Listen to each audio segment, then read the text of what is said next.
The woman has attended 847 tapings. Every single one since 2001. Same seat. Row 14. Seat 7. Never missed. Not once. Not when she was sick. Not when her husband died. Not when her own mother passed. Not when the doctors told her she had cancer. She always came. She always sat in the same seat. She always watched. And Oprah never knew. Until today. The production team had discovered her by accident. A new analytics system. Tracking audience attendance.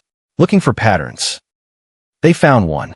A woman named Ruth Patterson, age 53, who had purchased a ticket to every single taping for 23 years, who had spent over $40,000 on tickets and travel, who had arranged her entire life around being in that studio, who had never once asked for anything, never asked to meet Oprah, never asked for recognition, never asked to be seen.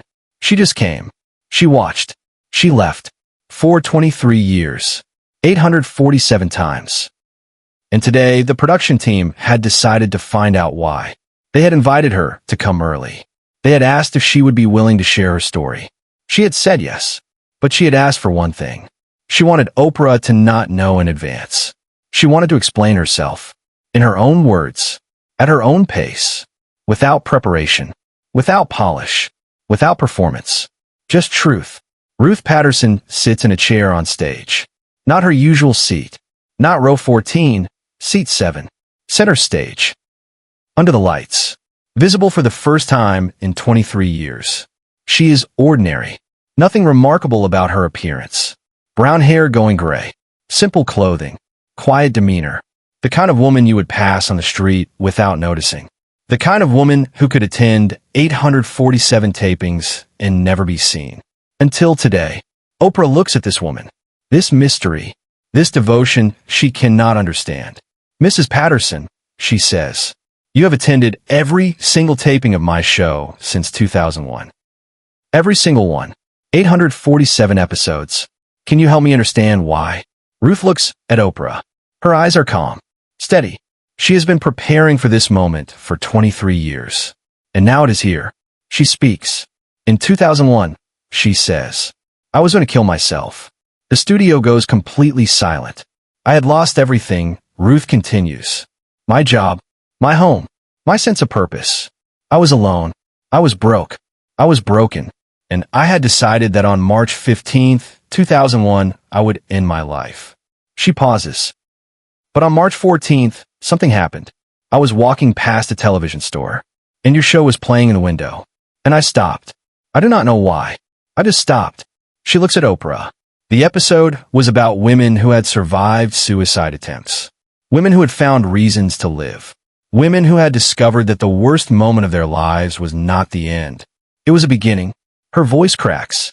And I stood there on that sidewalk for an hour, watching through the glass, crying. And by the end of the episode, I had changed my mind. I decided I would not die on March 15th. I would live. At least one more day. At least long enough to see if things could change. She wipes her eyes. And the next day, things did change. And the day after that. And the day after that. And I realized that your show had saved my life. Not metaphorically. Literally. You saved my life. She takes a breath. So I made a decision. I would attend every single taping from that day forward. As a witness. As a thank you. As a way of honoring the second chance I had been given. She looks around the studio.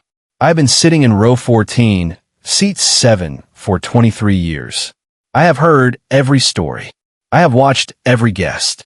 I have witnessed every transformation. And every single time, I have remembered why I am here. Because I almost was not.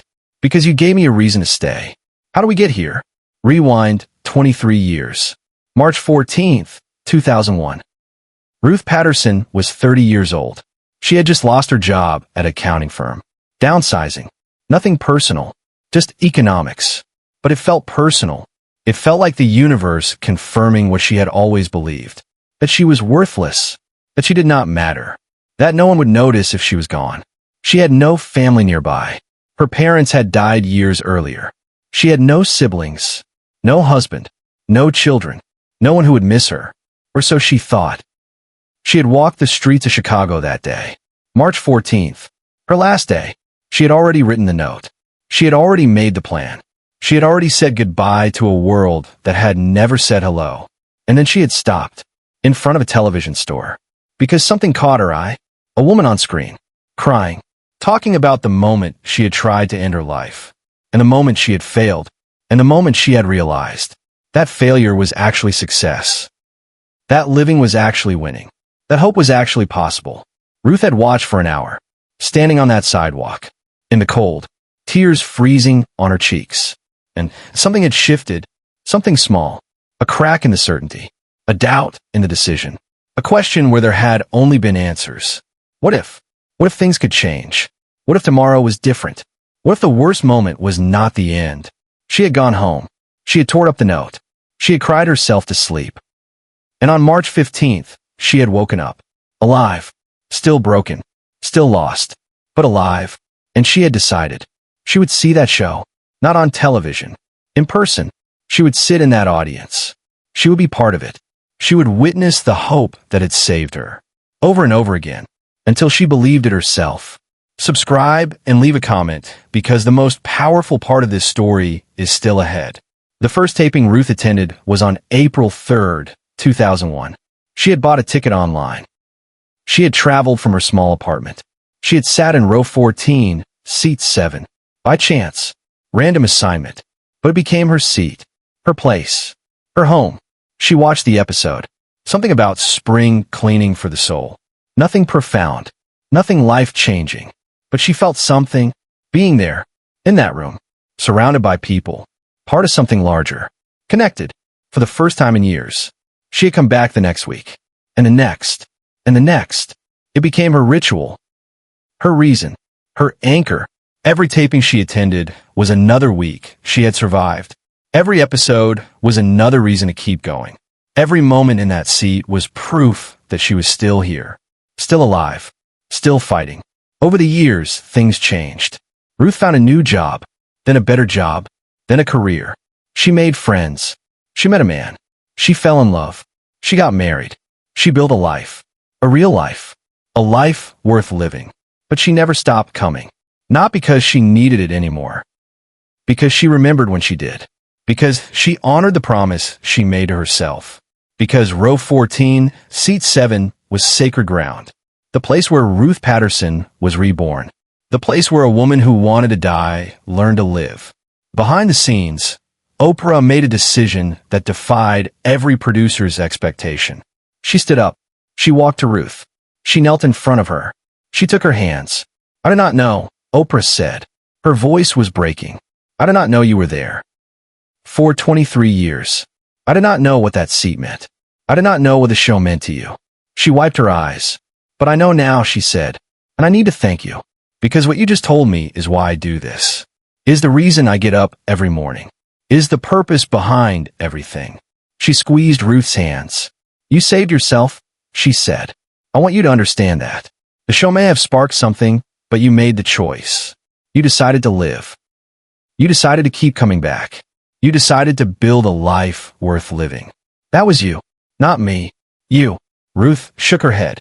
"It was both of us," she said. "You gave me the spark. I kept the fire burning. But without that spark, there would have been no fire. There would have been nothing." She paused.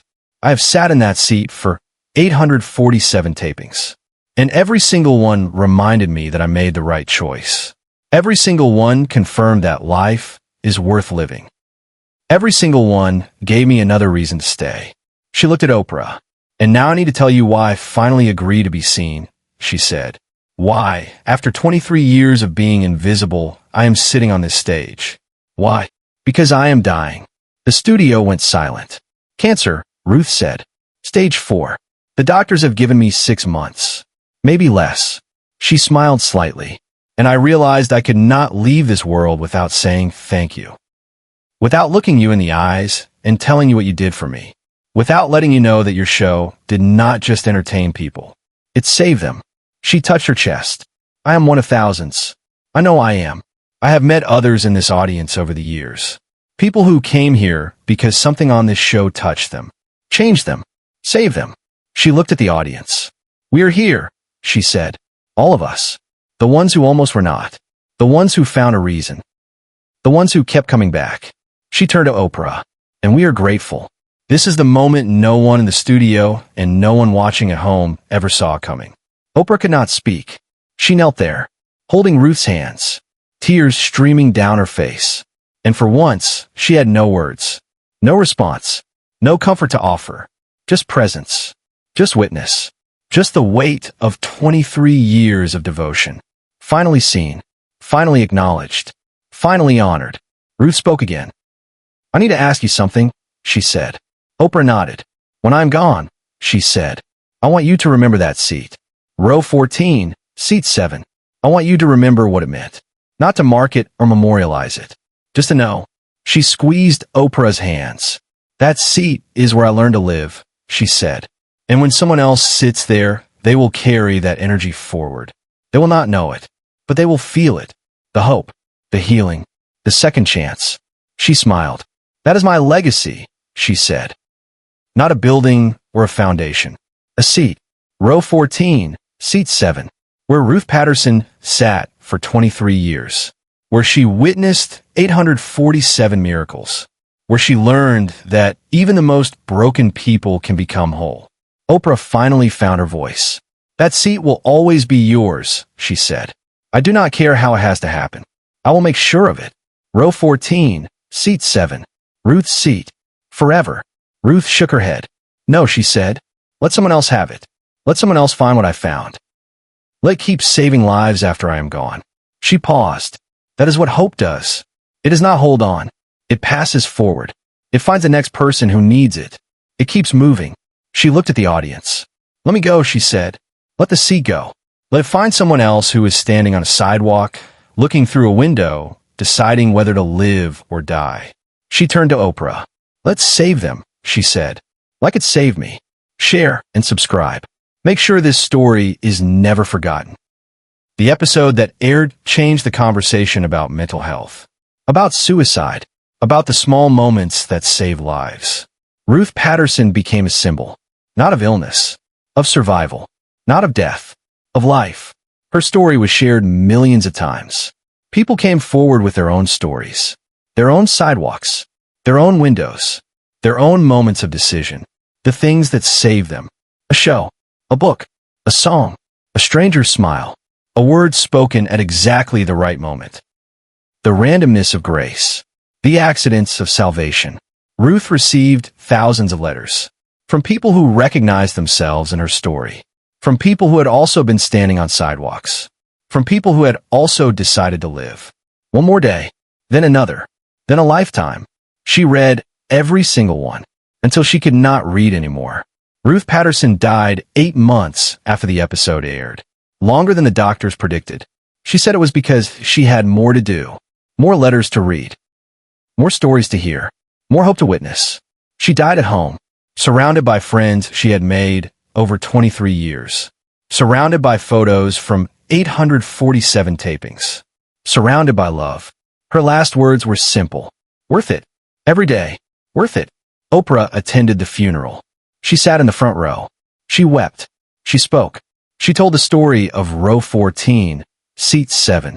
She told the story of a woman who saved herself by showing up, over and over, for 23 years. She said Ruth was not just an audience member. She was a teacher, a reminder, a proof that every person in that audience matters, that every person watching at home matters, that every person standing on a sidewalk, looking through a window, matters. The Ruth Patterson Foundation was established in her memory. It trains television producers to include mental health resources in their programming. It places counselors at live tapings of talk shows. It creates content specifically designed to reach people in crisis. It has saved over 2,000 lives in its first 3 years. 2,000 people who called a hotline after watching a show. 2,000 people who reached out instead of giving up. 2,000 Ruth Pattersons, living, thriving, passing the hope forward. Row 14, seat 7, is still there. In the studio, Oprah never marked it, never memorialized it, just like Ruth asked, but she knows. Every time she looks at that seat, she knows who sat there. She knows what it meant. She knows that somewhere, in every audience, there is another Ruth. Someone who is holding on by a thread. Someone who needs a reason. Someone who is watching, waiting, hoping, and she speaks to them. Every show, every moment, she speaks to the Ruths. The ones in row 14. The ones at home. The ones on sidewalks. Looking through windows. Deciding. Live. She says it without saying it. Live. One more day. Then another. Then a lifetime. That is the message. That is the purpose. That is why any of it matters. There is one final detail that most people do not know. When Ruth's belongings were sorted after her death, her friends found something. A notebook. Small. Worn. Filled with handwriting. Ruth had kept a journal. For 23 years. One entry for every taping. 847 entries. Each one documenting what she had seen, what she had felt, what she had learned. The final entry was written the day before she died. It said, "Tomorrow I will be gone, but I will not be gone. I will be in row 14, seat 7. I will be in every seat. I will be in every studio, in every living room, in every sidewalk where someone stops and looks through a window. I will be in hope. That is where I live now. That is where I will always live. In the moment when someone decides. Not today. I will live. One more day. Then another. Then a lifetime. That is my home now. Row 14, seat 7. Forever. The journal is now kept by Oprah. She reads from it sometimes. When she needs to remember. When she needs to understand. When she needs to feel Ruth sitting in that seat. Watching. Waiting. Hoping. Forever. Subscribe to this channel so you never miss another story like this. Because there are more Ruths waiting to be seen. More stories waiting to be told. More lives waiting to be saved. And somewhere out there, someone is standing on a sidewalk. Looking through a window. Deciding. This story is for them. Live. One more day. Then another. Then a lifetime. Row 14, seat 7 is waiting. And so is hope.